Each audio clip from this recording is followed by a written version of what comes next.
Ryan Earnhardt here from CreativeSoundLab.tv. Well, today I want to talk about a very complex vocal effect, and this was actually inspired by the Clear Mountain Domain effect by Apogee. So I want to show you the Apogee effect, but then also build my own using just stock plugins. But it's really about the DNA of a very complex effect. So this is a song called Borderline by Ashley Heath out of Asheville, North Carolina. Oh, I do declare you know it ain't right. Yeah, so great voice. Just incredible. First of all, there's enough space for something complex, right? I wouldn't be trying to do this if it was a really fast song, but there's nothing really going on here. So we can get away with something like this. A slow song, you can be more dramatic with things. Faster song, it's going to determine production decisions down the road. Clear Mountain Domain, this thing is just great. I love it. I've been using this for probably about 6 months now. There's so many nice things about it.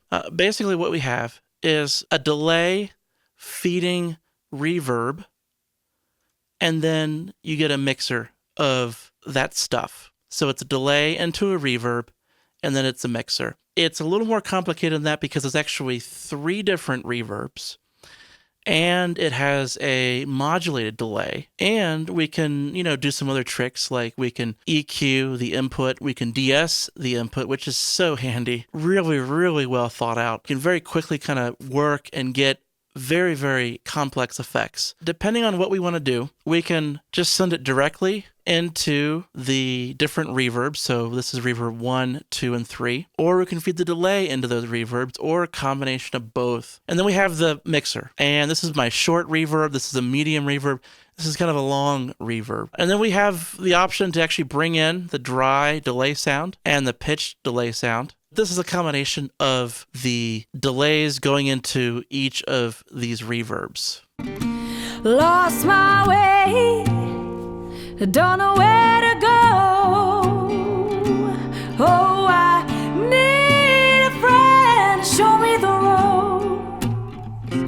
Lost my mind, I can't think straight. Oh, I need something, show me the way. Because I'm standing on the borderline. Oh, I do declare you know it ain't right. So this here, mix this chamber. This would be maybe a good one to demonstrate the difference here. So we have the direct sound, which is like your typical type sound. So I came to you to get somewhere. Wow.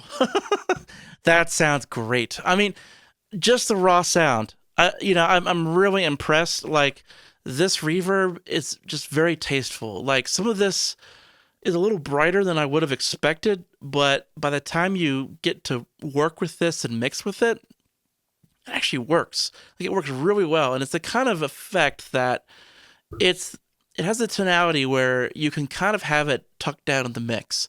That's really helpful. So again, it's a little bit brighter than I would have thought, but spending time with this, it's been just so nice. So we have the direct, but then we can send it instead the delayed sound. Lost my way, don't know where to go. Oh, I need a friend, show me the road. So this delay blur is really cool. It's like a saturator / feedback. And with this, I mean, you could see like one effect going into the other. We can have them like kind of rubbing against each other with the direct and the delay. Actually, rubbing against each other would be right here. Yeah.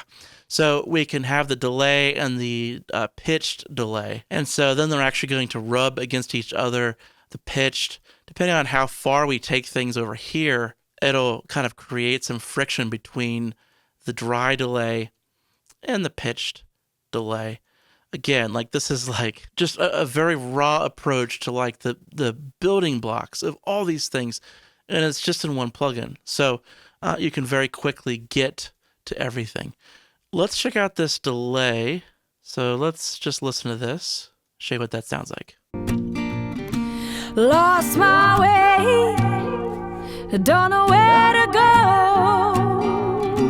Oh, I need a friend to show me the road.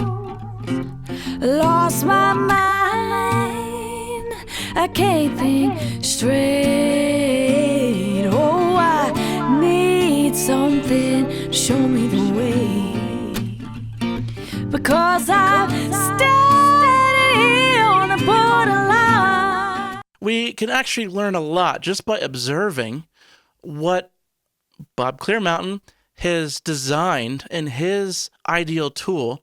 We can kind of deduct some of his process, right? So, I mean, think about this. We have the de-esser on the input, and so I thought, man, that is a great idea, right? Like, we could totally come over here and put a de-esser before our reverbs and our delays, right? That's a good idea. Maybe I could start doing that from now on. And then I could also EQ out the lows and the highs, going into my effects. That's a good idea too, right?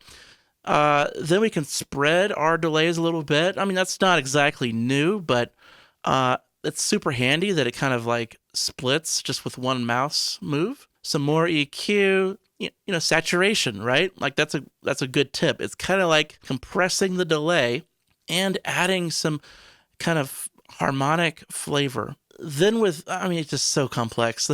Then we have the pitch, and this will, kind of create some friction between the dry, the original, and the pitch delay. Just so much going on here. Let's check out this just straight up delay versus the pitch delay. Lost my way, don't know where to go. Oh, I need a friend to show me the road.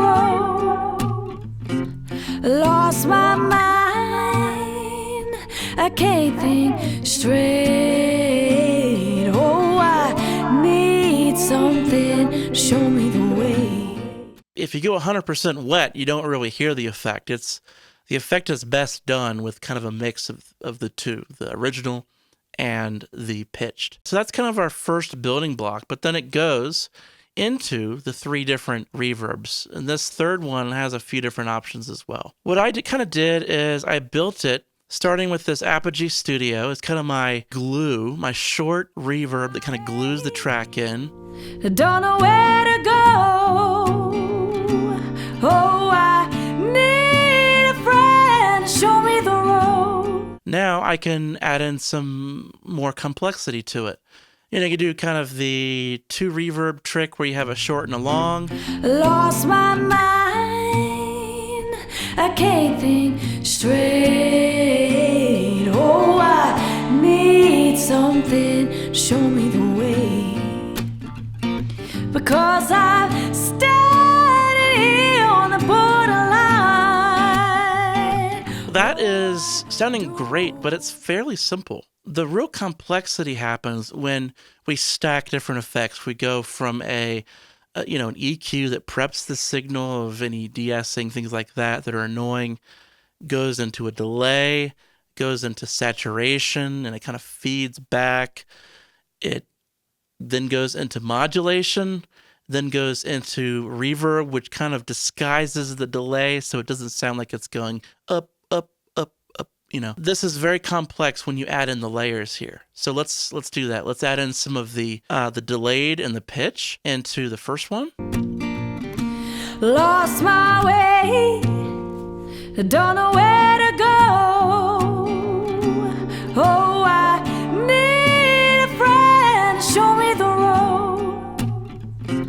Lost my mind, I can't think straight. Oh, I need something to show me the way, because I'm standing on the borderline.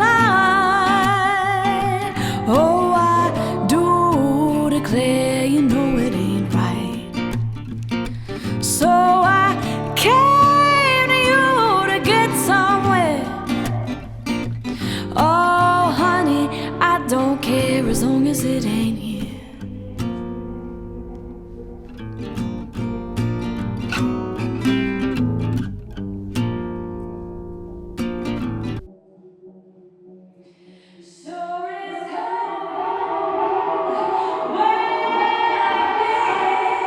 crazy, crazy effect.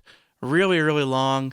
And we can see that when it's feeding back, I want to say maybe the spin is almost like a feedback control. I wish it was kind of the more standard language here. But yeah, we can kind of get the effect that we need pretty quickly. I love this delay blur. I love the saturation there. But as we add kind of some pitch bending, it starts to get pretty crazy. So let's do the in the context here. Lost my way, don't know where to go. Oh, I need a friend to show me the road.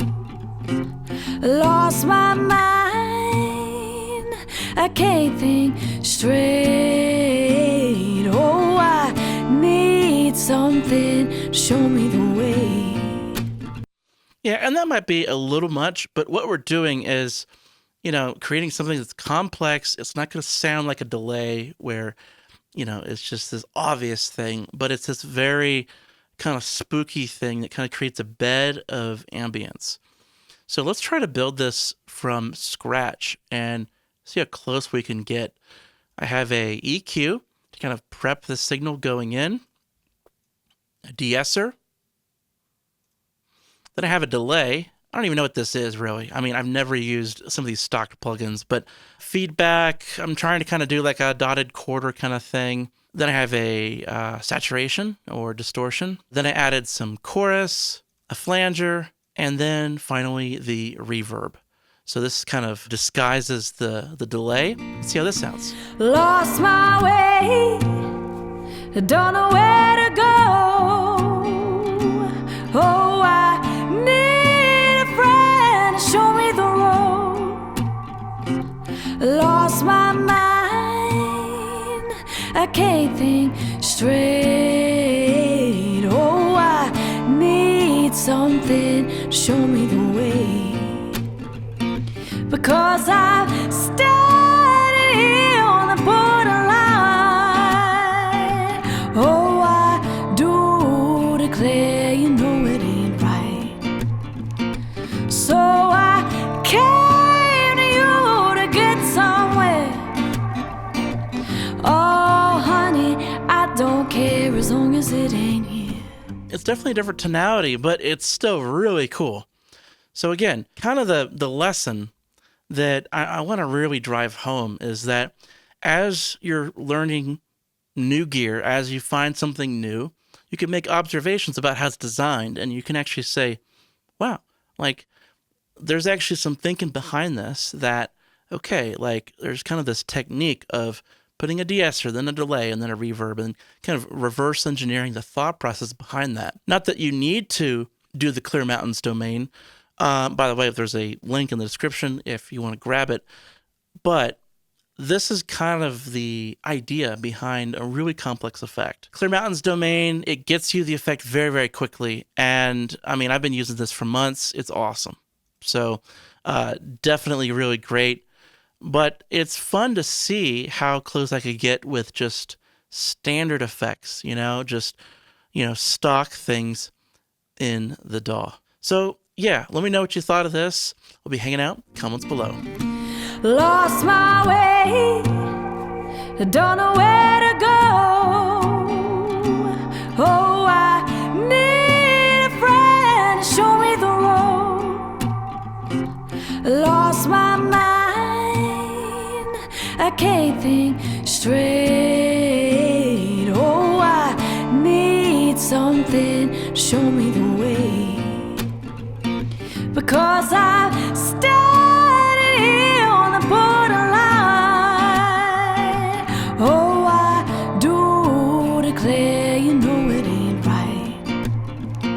So I came to you to get somewhere.